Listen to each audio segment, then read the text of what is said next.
This is the WellFounder Podcast. Welcome to the show, Alex. It's an absolute pleasure having you on today. Thanks for having me, Xavi. Thanks for coming on. And today we're going to be talking about something that is super, super important. That is how people can build cultures and thrive with effective people first leadership development, something you talk about. I have come across about a company building company culture before. In fact, I've interviewed a founder that creates software that measures culture, something like that, which is what he does. So that's an interesting area we're going to talk about. But before we dive in, I always like to start off by learning more about our guests. So could you tell us a little bit more about you, what you do, and how you go into that work? Sure. Really quickly, Alex, I'm from, I live in Chicago now. It's probably you walk outside and it's cold enough that your tongue's going to freeze and you open up your mouth and you. So for anyone listening, stay warm in the Chicago area. As you can tell, I was British originally. I moved to America in 2005 and grew up in the Worcester area. I was a trainee school teacher, so I wanted to be a teacher originally, and then went into adult education, which is this world that we live in right now, leadership training and coaching, which moved me to America in 2005. And then I set up my own business in 2015 called DX with the mission of wiping out workplace toxicity. And I hope you'll agree, we've got a long way to go, but I'm doing what I can to make a little dent in that. You must have come across some crazy stories in terms of workplace toxicity. I'm sure you must have heard some of. What would you say? Well, maybe that's confidential, but how dark does he get in that area? Yeah, that is a loaded question, Xavi. It gets pretty dark. So I live and breathe by the motto that the culture of a team is a mirror of its leader. So all of you founders and entrepreneurs and leaders that are listening, if you think about culture, the culture of your team is really a mirror of you. I say that because basic mirror neurons, if I was to put a pinprick into my finger right now, the same neuron would fire in your brain that's firing in my brain. So while I'd feel pain, you'd feel my pain. You know, that's why in an infirmary, when one child cries, they all cry. So I go back to, as a founder and CEO of my company, if I come to work with a smile on my face consistently, that'll rub off on my team and they'll smile with me. If I come to work and bring my stress and I mistreat people, they'll mistreat each other. So really, it's so important that we as leaders of our organizations, that we model what we expect of others. And the sad part is, you know, Xavi, would you get into a plane if the pilot did not have the necessary training? I'm scared of flying. Getting into the plane, but definitely not. No. Okay. So, would you let a surgeon operate on you if they didn't have the necessary training? No way, no. So the same case, why do we let leaders, founders, entrepreneurs, and our people managers lead people without necessary training? We weren't born to fly. We weren't born to operate and do surgical maneuvers on people. We're not born to lead. It's not something that is naturally comes to us. It's something that we have to learn and get better at. So the challenge, to answer your question, it's rough out there because I think a lot of us are doing the best that we can. And that's not good enough. I think we all need to take a look in the mirror and just make sure that, you know, what we're modeling, what we're saying, our mindset is in tune with creating environments for people to thrive and to reduce that toxicity. So it's rife out there, and I think it's not getting any better. That is very interesting, and that makes so much sense. I love how you've explained it because of, you know, like you said, the pilot without the qualification. I mean, I'm terrified of flying, let alone going in a plane with knowing that he doesn't have the qualification. That just compounds my fears. But you said something that struck me, and I thought about it. Like, nobody's thought how to be a leader, like, you know, thought how to be an entrepreneur. You don't go to school to learn how to lead this company.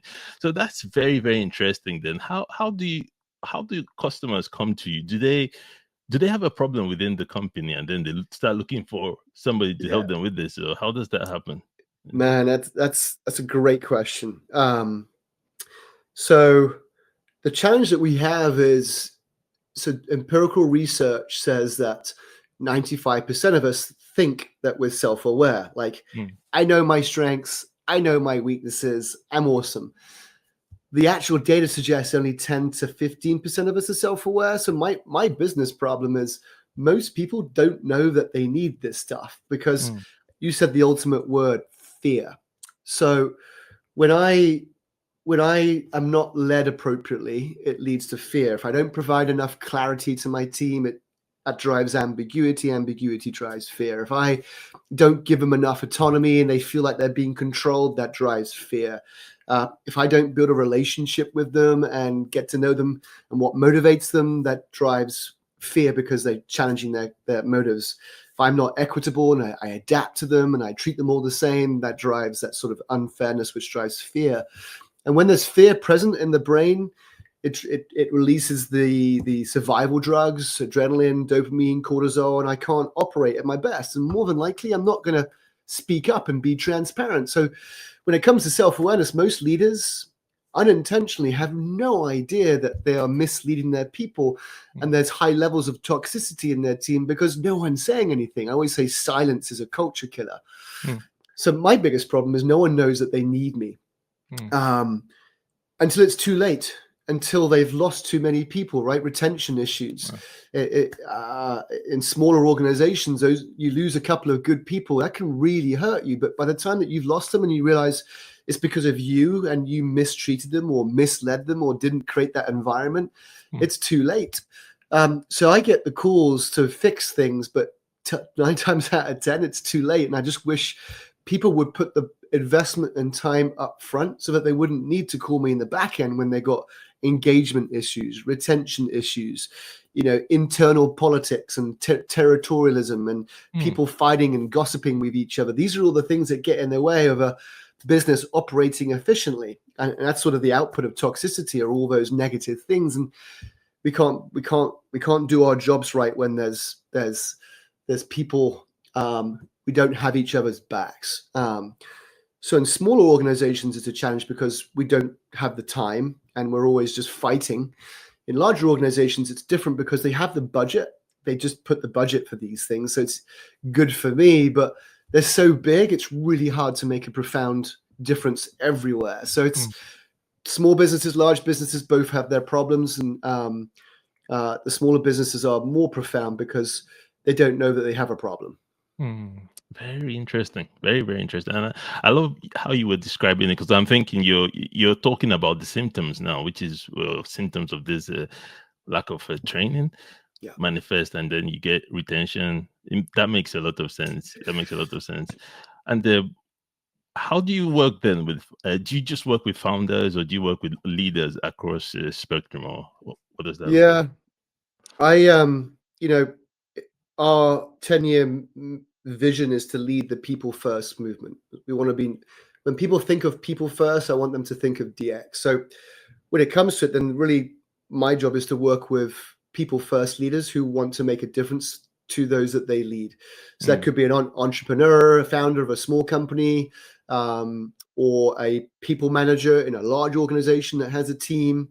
So really it's anyone who just, again, go back to self-awareness, has the awareness that, look, we've got levels of toxicity in my team that I'm not comfortable with, or I just want to do what's right for my people and create an environment for people to do their best work and be their best selves. And I know I'm not perfect and I need help. I mean, we all need help. The first part of that mindset, for me, ego is a culture killer. And most entrepreneurs have a little bit of ego, right? We're founders, we're entrepreneurs, we think that we know best, we have all the answers, we started this business, and that drives a little bit of me, and it's, for me, that's the opposite of what we're trying to get at here. Vulnerability is such a superpower. It's like, I don't have all the answers, I'm not perfect, I need help. and I need my team to support me. And for me, that mindset, we call that a growth mindset, right? The notion that I'm not there yet. It's like I'm never going to be perfect, and I need help. And those are the types of people I love to work with, is people who have that mindset, who know that they don't have all the answers and are seeking support to do what's right for their people. Very interesting. It makes sense. You need to, because of, my mind goes to the whole Steve Jobs. You probably know that he was they say, I don't know, but they say he was very, I don't want to use toxic, but he was very He was an asshole. Yeah. For a better way to put it, lack of a better way to put it. Yeah. So I'm guessing that is those kind of people. Probably you might not work with those kind of people, or that's, I see. You know, you look at Elon Musk or Steve Jobs, right? Yeah. They I hate to say it, they do. Their view of trust is very different to my view of trust, and that's okay. I think for me, the message is for any founder or any leader listening, it's be crystal clear on your values. You know, so Steve had a very clear set of values. This is what I value, and this is how I'm going to lead. It was explicit, so that you knew what to expect in working with a Steve Jobs.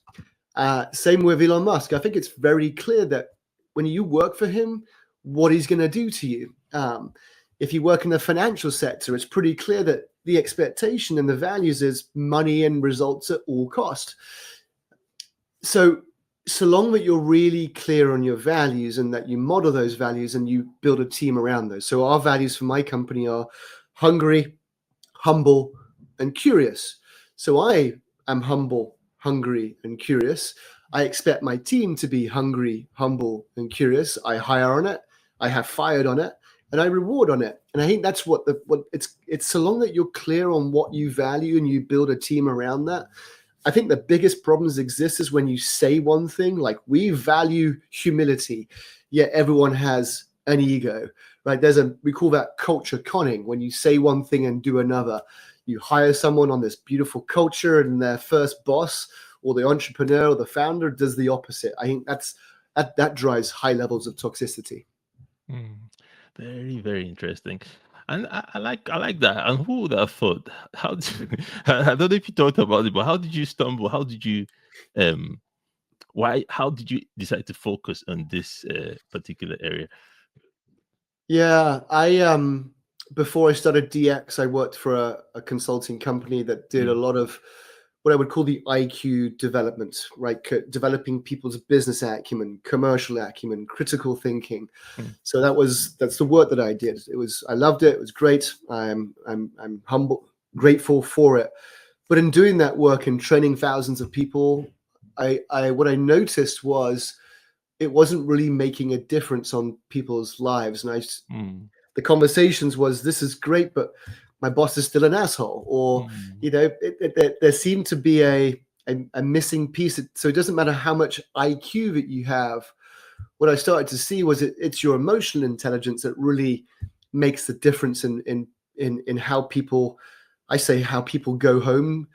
I, as a leader, can either send my team home miserable and crying, or I can send them home with a smile on their face, excited to come back to work the next day and being able to be present at the dinner table. So I started connecting the dots in my own upbringing. I had a challenging upbringing where a lot of the stress of my dad, he brought it home to work, and that had a huge impact on us as kids. And you really get 4,000 weekends in our life, man. And we shouldn't be stressed about work. And a lot of that stress comes from your boss. So I was like, you know what? I want to do something about it. So that's sort of why I did. I think both my upbringing, my own experience in watching and seeing thousands of organizations and their intense focus on IQ and not the EQ. And I'm like, you know what? There's something there. I want to do something about it. And that's when DX was born. I'm like, screw it. I'm just going to start a business. I love it. I really like it, and it's such a great story. I like when your personal experiences lead to businesses that you build. So that's really good. And I am also curious. You talked about culture now. What does that mean to you, though? How would you define culture of a company? Yeah, it. I would go. It's the norms are how things get done around here. So, going back to my saying, the culture of a team is a mirror of its leader. So, if I'm hungry, humble, and curious, so when it comes to curious, I ask more questions than I give statements. Hungry, I'm just so focused on this mission and making sure that I exceed expectations every time. Humble, I leave my ego at the door, and I'm selfless and not selfish. So if I do those things and I expect those of others, then for me it's culture is simply how people treat each other. It's what people say about the company, and I'd say about their boss at the family Christmas dinner. It's what people say about their treatment. I think there's a famous quote by Maya Angelou, which I love, right? I'll forget what you say, I'll forget what you do, but I'll never forget how you made me feel. And for me, that's culture. It's how you make people feel and how you send them home to their families and what they talk about the business and the boss at the family dinner table is really, for me, what culture is.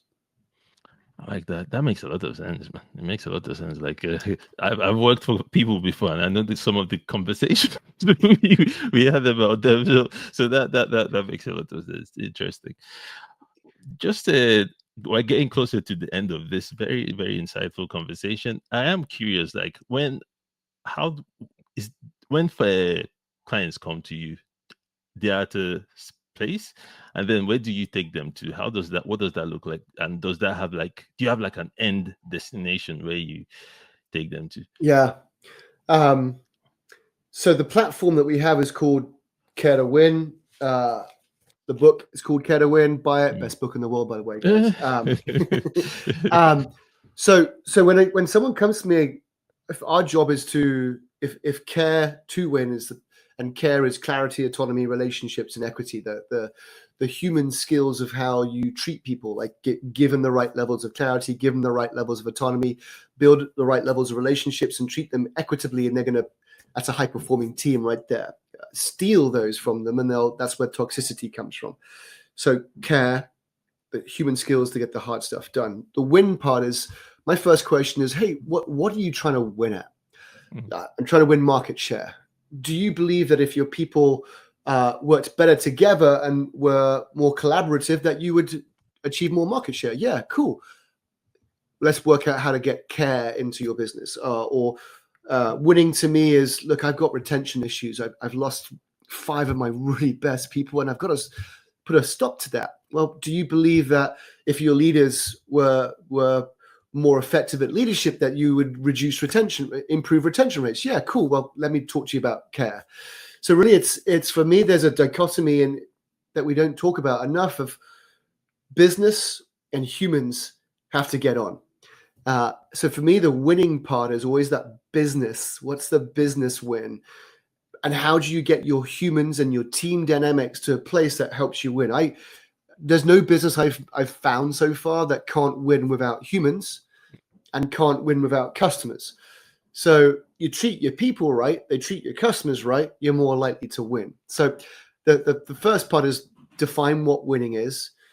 Do you believe, yes or no, that your people working better together and having much more profound team dynamics, leaders doing the right things, team members speaking up early, speaking up often, creating the right culture, it would let you win? And if it's a no, that I can't do business with you because you don't believe in people drive results. If it's a yes, great. Let's have a conversation about how we bring the care platform to your business. So that's sort of the conversations I typically have.